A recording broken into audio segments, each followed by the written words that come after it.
And my teacher at Art Center asked me if I wanted to work on a mural that she had a contract to make in Cher's roller disco. Cher as in like the famous... Yeah, Cher. She started a roller disco called Flippers in the 70s. And so I got this gig working with these very adult artists painting a mural. It starts with just taking that leap. Man, you have to work hard. You have to be incredibly smart. Choose something that even if it fails, you are going to be proud of it. Doesn't matter how badly you got beaten in battle. Be kind, be kind, be kind. Become a better person, a better leader, the better business. Go with your gut. I'm Samuel Donner, and this is Finding Founders. That was the hip happening thing at the time. Jan Williamson is a dedicated artist and community leader that's transformed Southern California's art scene over 3 decades. As the executive director of the 18th Street Art Center, she has grown the organization into the region's largest artist residency center, supporting nearly 700 artists. She's co-founded environmental art initiatives and led 18th Street through reinvention with new programs and significant grants. Active in her community, Jan serves on Santa Monica's Art Commission and Santa Monica Travel and Tourism Board, demonstrating art's power to transform and unite communities. So let's see what inspired her creative endeavors. But I want to go back and talk about a little bit of your introduction into artistic expression in the art world. Like, do you remember your first confrontation with art, as you would define it? Yeah, I mean, definitely. And most people will say this too, that are really big art lovers, is that they can remember from the very, very beginning, as a child. And that's the same for me as well. I always loved drawing and making art and was encouraged by my parents to do that. I had amazing teachers, even though I grew up in a teensy tiny rural town. Whereabouts? In Murrieta, California. Now it's a much bigger town, but then it was like about 2,000 people. Wow. And what do you remember about it? The teachers there were multiple teachers that really encouraged creativity in their classes. And so that was always what I responded to. But this was a rural town. I grew up on a horse ranch, and so the idea of the art world or that sort of thing, like I didn't go to museums and galleries or the plays. We didn't have a movie house. I didn't see those kinds of things until I got in pretty much into high school, I would say. And then I also had amazing art teachers at the high school who really supported me. And so probably the most significant first thing that happened for me is my art teacher in high school got me enrolled at Art College of Art and Design in Pasadena. What was their name? As a high school Sandy Peterson. And what did she see in you? I can't answer that question, but I guess she responded and thought that there was something to nurture there. And so she got me into a high school program there and then would drive me there. Why did you trust her intuition of like, this is something that you should do? Who would say no? I don't know. I mean, like, I'm thinking like, what about this teacher in particular, formed a friendship that was like, oh, like this is something that I want to be pulled to? I think our mutual fascination with art, honestly. She was a great teacher. She knew how to do all kinds of different things. She was a puppet maker, and she was really good at drawing. She just had a great vibe to her, and I liked hanging out in her class. And the friend crowd that I had also was into it, and so getting me into Art Center was kind of a huge deal. It's a very prestigious art school, and then one of the things that happened as a result of that is that my teacher at art center, Carol Bennett, asked me if I wanted to work on a mural that she had a contract to make. How are And you how are you getting these opportunities? I Like don't know. what were you I, making? I don't know. I don't know. I don't. But I have to tell you the story because it's really funny. So Carol got this gig painting murals in Cher's roller disco. Share as in like the famous. Yeah, Cher. She started a roller disco called Flippers in the 70s. And so my teacher had this gig to paint these murals, and she And needed. just so I am painting the picture for myself, a roller disco is basically like a dance place where people are roller skating around. Correct. It's like Studio 54, but for roller skating That's people. awesome. That's where are those? Yeah, and it was a really, that was the hip happening thing at the time. Yeah.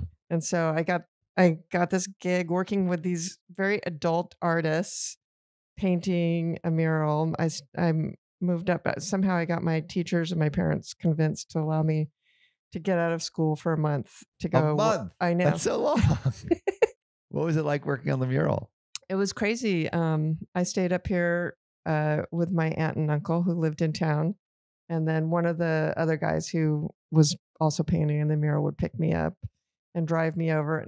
And this is like, for me, like mind blowing big city, because I hadn't really spent any time in LA at that point. So What was mind blowing about LA for you? oh, the people,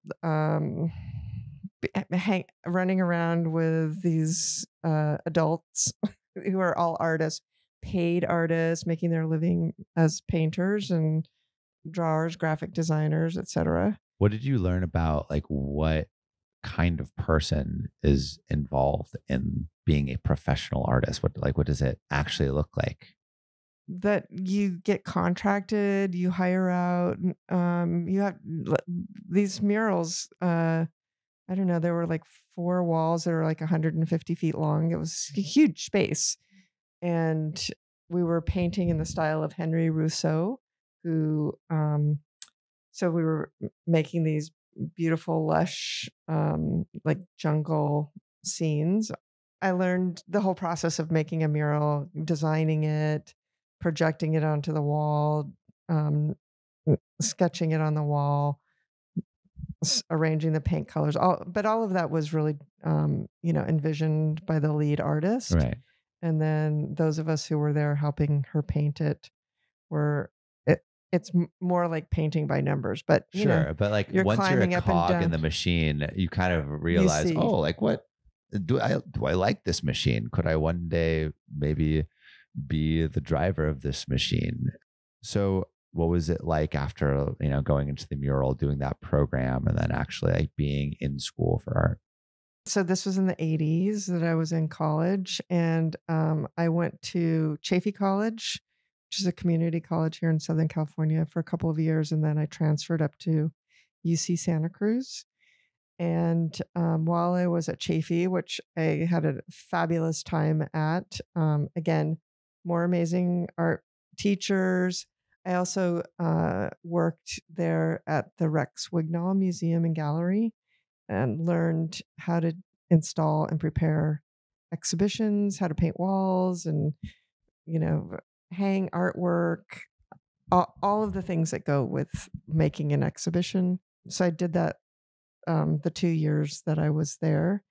And then I transferred from there to Santa Cruz. But while I was at Chaffey College, I realized, there's a whole career that one could have in supporting museums and galleries and working in the administrative side of things, curating. I curated a show. So I imagined creating a degree where I would do arts administration. And when I got there, I learned that Santa Cruz didn't have any business programs at all. It was all liberal arts. And so I ended up studying art history as a preparation for curatorial work. And while I was there, I realized, no, I really want to be an artist more than a curator. Why did you have that switch? I was more interested in making work and being in the experience of um, the artistic process, What did you want to make? sculpture and drawing and painting. So, I was still young then and still like finding my way and definitely finding my voice. And when I graduated from college, I did a little stint of traveling around and making some money so that I could move to Mexico for a year, Why did you want to go to Mexico? giving myself my own artist residency. And so I could live in Mexico on a fraction of the money that I needed to live on here in LA.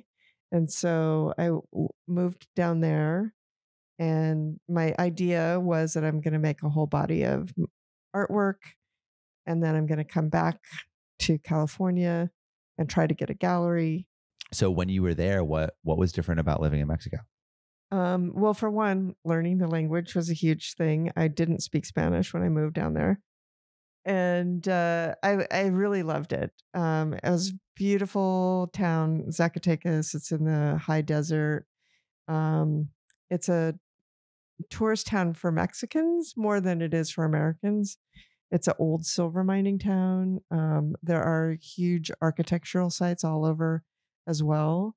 And yeah, it's a beautiful place. I found a studio and learned that basically I was not a studio artist. Why? I just didn't have the kind of you need to go in and like paint every day or draw every day and I found myself doing that, but not I didn't really have the kind of motivation. What I was interested in though were how to influence people's hearts and minds towards taking care of the planet, taking care of each other, also cultural traditions and histories of in Mexico where I was staying. There are a lot of parades, giant puppet things, reenactments of different battles or traditions that have been carried over from Spain that were more performative and involved lots of people and more social. When I came back to Los Angeles, one of the things that really inspired me was this project called the AIDS Quilt. The AIDS Quilt was one of the first social practice art projects that I ever heard of or knew about. It wasn't the act of one artist, it was the act of thousands and thousands of artists and non-artists commemorating loved ones who had died from AIDS. And basically, every participant, anybody who wanted to participate, could make a quilt honoring their loved one. And then all of the quilts were brought together and placed out on the mall in Washington, D.C. I was like, oh my gosh, that is the kind of art that I'm interested in. It's social, anybody can participate in it. It's changing people's minds about something towards the good. And that really put me on my journey, really, I think, where I started to look at the kind of art that I'm most interested in today. And so how did you start to use that model towards environmental issues? While I was living here in Los Angeles, I was working for artists as a studio assistant. And one day I heard on the radio this artist named Tom Van Sant being interviewed. He had just completed this artwork, which was the first satellite composite map of the Earth free of clouds.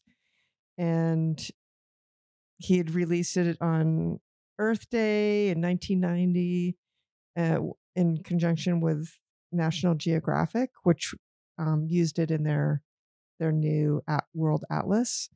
And on my lunch break, I went to the phone book at the office where I was working and looked him up and found him in the phone book. He lived here in Santa Monica. And I called him up and asked him if I could come do a studio visit with him and meet him and see what he was doing. And he invited me over. And I was super excited about meeting him and this map that he had made, because it was the perfect combination of art and science and environmental activism. What was the like impact that had? Oh my gosh, that was very transformative working for him. So he offered me a job, and I started helping him make these giant globes that we shipped around to different museums.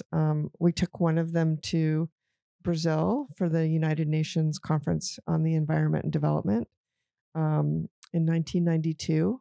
We went down there with what he called the Earth Situation Room. We had a model. It wasn't like a prototype, right? It wasn't like a full functioning Earth Situation Room, but that was the idea. He made the map, and then he wanted to make um, a place that you could have inside of a museum or a science center where people could both be citizen scientists contributing data to the environment. Cell phones were a new idea then, and there were a few of them around. And so the ideas that were being talked about were, how can citizen science upload data on the place that they're at to a satellite that could be shared and then visualized for something. And, this is before CD-ROMs exist. I mean, actually, CD-ROMs were new then. They were brand new. The World Wide Web it was in development at this time. So it was an idea that was ahead of its time, for sure. I want to meander back to 18th Street and how you would eventually get involved with that. Like, what were the steps from the Earth Situation Room back towards 18th Street? Yeah. So I worked for Tom for about 4 years, and I needed to take a break from that. And so I went back to being a studio assistant for several artists. Why did you feel the need to take a break? 4 years was a good long time at one job. And I was like in my late 20s, early 30s. And so I was trying to figure out, what's my next move? What am I going to do? Did it not feel that you could progress within that system? I was like a licensing person people would approach us they wanted to use the map in their commercial, or they wanted to use the map for their school programming. It wasn't really staying focused in the art side of things for me. And so, yeah, I was wanting to get more reconnected. Right. It felt like it was diverging from your artistic expression and getting too much commercial. I wanted to go back into the art world. So how did you get back into that world? I started working as a studio assistant again for other artists, including Susanna Bixby-Dakin, who's the co-founder here of 18th Street. And so while I was working for her, 18th Street had been around for about 5 years at this point. It had opened in 1988. And I'd been here a number of times to different events, and I knew about it. And it was a very happening place. What did you know about it? Well, Highways Performance Space was a huge West Side draw for experimental performance art. And there had been some art shows here. Barbara T. Smith is also another artist. Oh yeah, I have to tell the story. Barbara T. Smith was another artist that I was working for. She's a performance artist. And Barbara was doing this project called the 21st Century Odyssey. And so I was actually working for her at the same time that I was working for Tom. And she did this 2-year performance, a durational performance, where she traveled around the world doing these different performances in different communities that she went to. while her partner, Dr. Roy Walford, was inside the biosphere 2, which was in another kind of an Earth twin, actually. Yeah. It was like simulating how it would be to like live on other planets, right? Yeah. I learned this recently. The biosphere 2 was actually started by artists. They traveled around the world in this Chinese junket ship that they built by hand just for the sake of building it and see what it was like to build it. And then they sailed around the world. And as they were sailing around the world, they would stop in these different places and talk to people. And they found that the environment was one of the biggest things that everybody was talking about and interested in and worried about. And so they had the idea of creating this completely enclosed simulation of the Earth, where they basically tried to create a miniature Earth in a 2-acre plot of land, which they did in Arizona. And so Barbara Smith, going back to her boyfriend, partner, he was one of the 8 biospherians who went inside and lived inside the biosphere for 2 years. And a long time. And so while he was doing that, Barbara was doing this 2-year performance in the outside world. And they used video phones, which were brand new technology then, to transmit he would do a performance inside and she would do one outside. So they were doing these collaborations as she traveled around the world. And here at 18th Street, there was a place called the Electronic Cafe International, which was the LA base for their performances. And so she would like go to a remote village in India, meet people there, do a performance around a holy squash. And then it would be a live performance. It would be happening between these 3 locations. So you were at 18th Street while this was happening? Yeah, I would come here because I was living here in LA and I was Barbara's studio assistant while she was doing those things. So I was sort of holding down her home base in LA, her studio. So, I mean, it really does seem like a place that was just an attractive force for really interesting projects. Like, so how did you get involved more deeply? So, I'd already been coming and going here to 18th Street for a couple of years. While I was working for Sue, the organization 18th Street started going through a lot of turmoil, and which is what was the turmoil?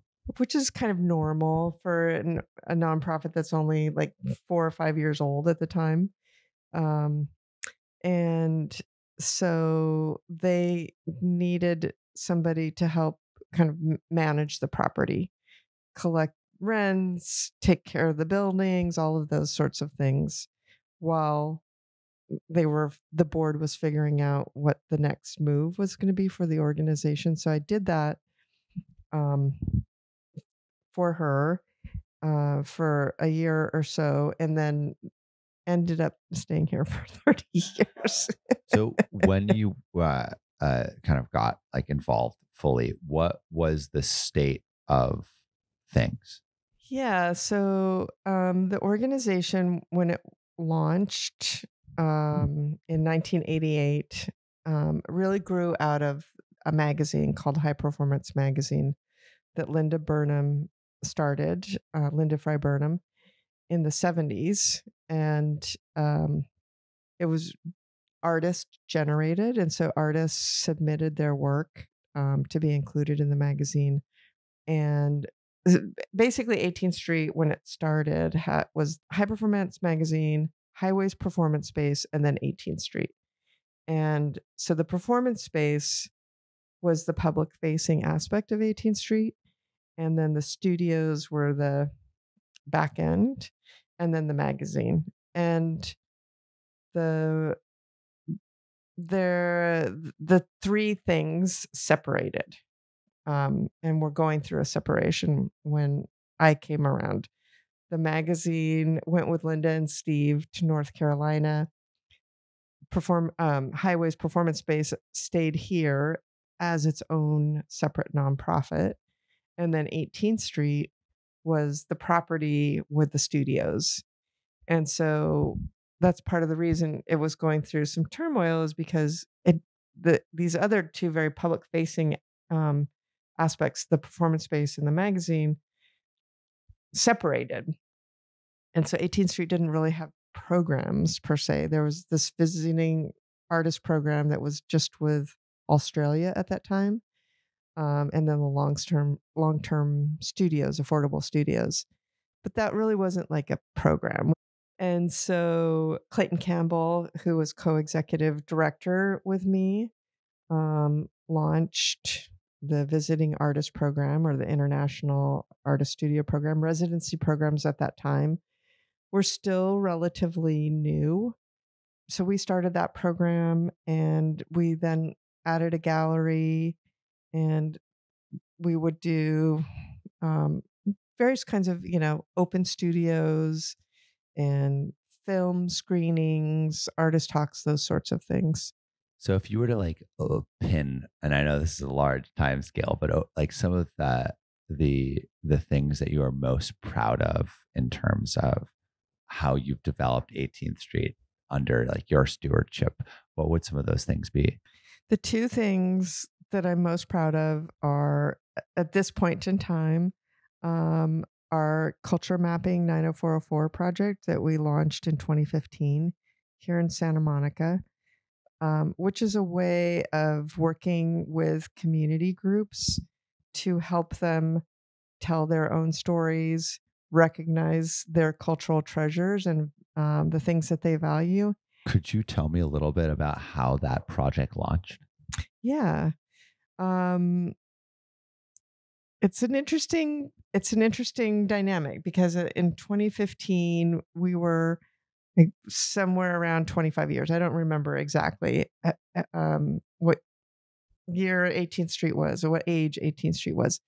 Let's say it's about 25 years. And we've had hundreds of artists coming through our doors from the visiting artist program, or the exhibitions, or long-term studios here. And they all want to know about the neighborhood and the community and what's our relationship to it.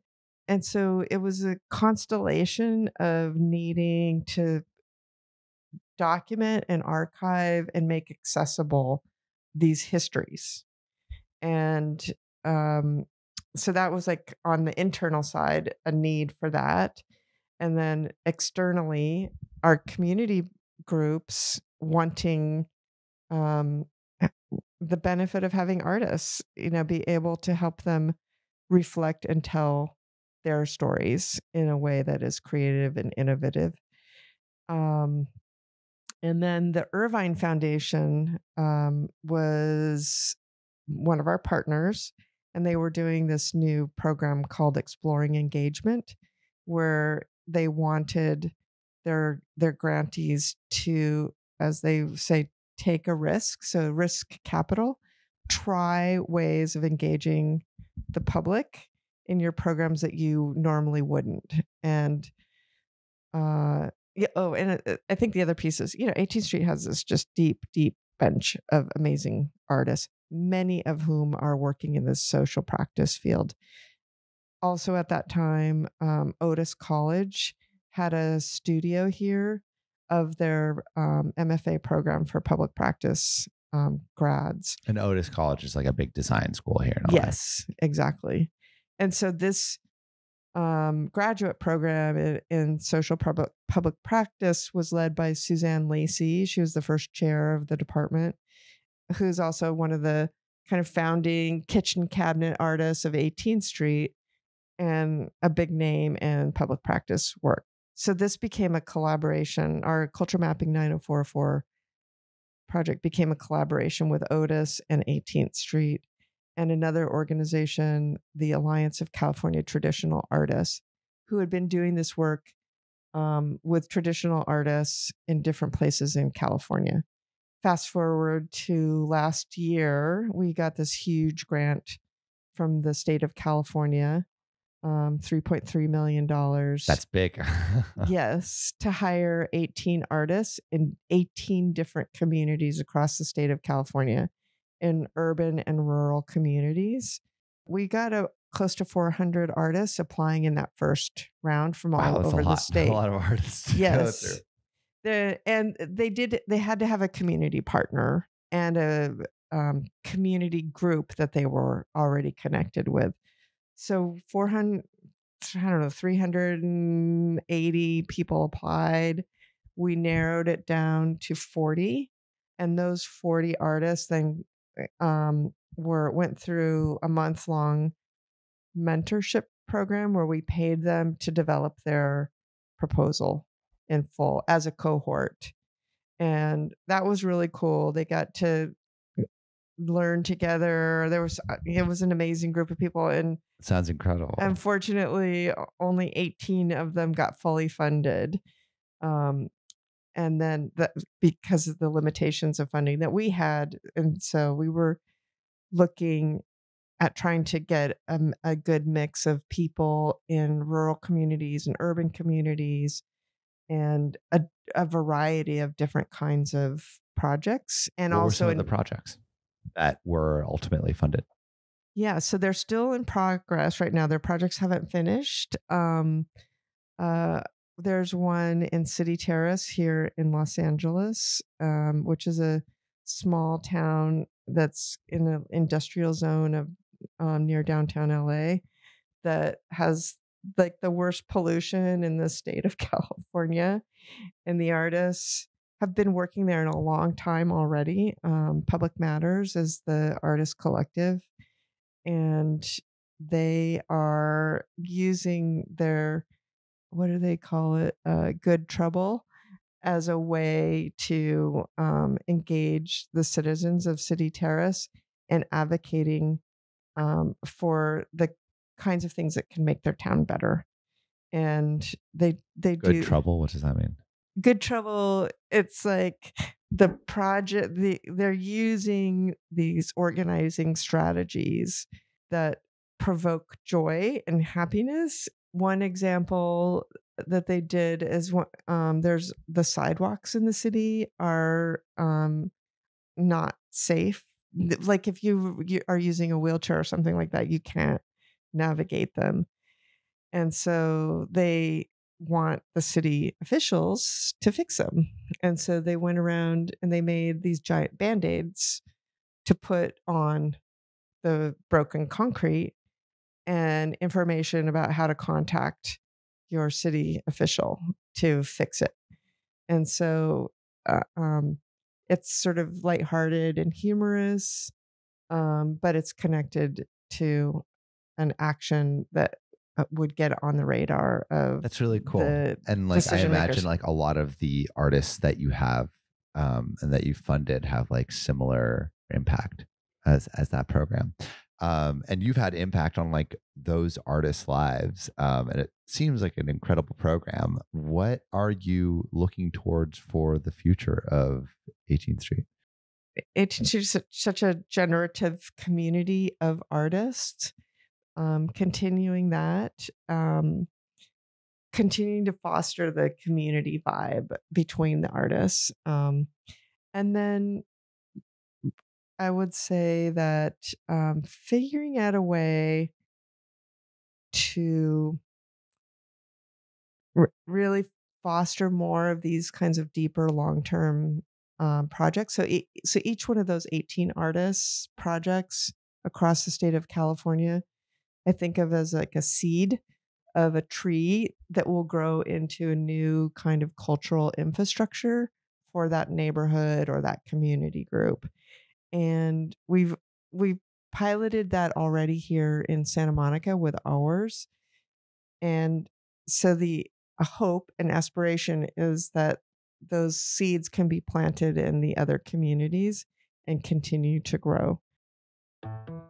Because what we've seen happen here with our own culture map is that us, in partnership with different community groups, we've been able to change policy. We've been able to influence local decision makers on things like valuing a historic Black neighborhood here in Santa Monica that had been part of a redlined community.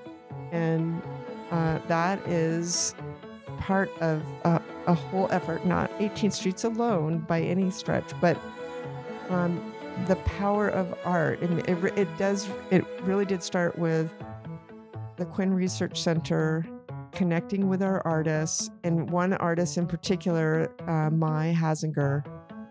They just really connected with each other.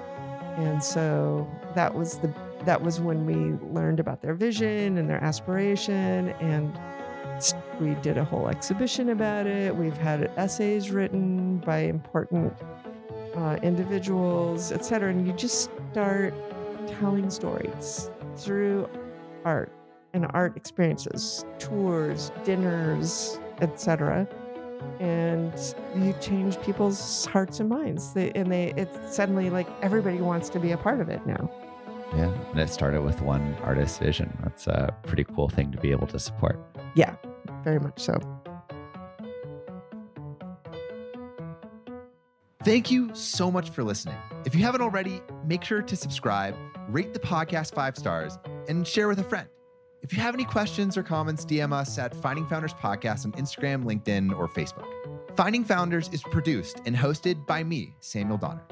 Our audio editing team lead is Ashley Jimenez, with support from Jessica Morales, Miley Lipton, Siyu Pan, Kenny Ray, Josie Yo, Matt Fernandez, and Merritt Hill. Our outreach and research team lead is Desiree Nunez, with support from Marissa Granados, Monica Lee, Sarah Tiersma, and Yao Liu. To see more of what we're up to, subscribe to our newsletter at findingfounders.co.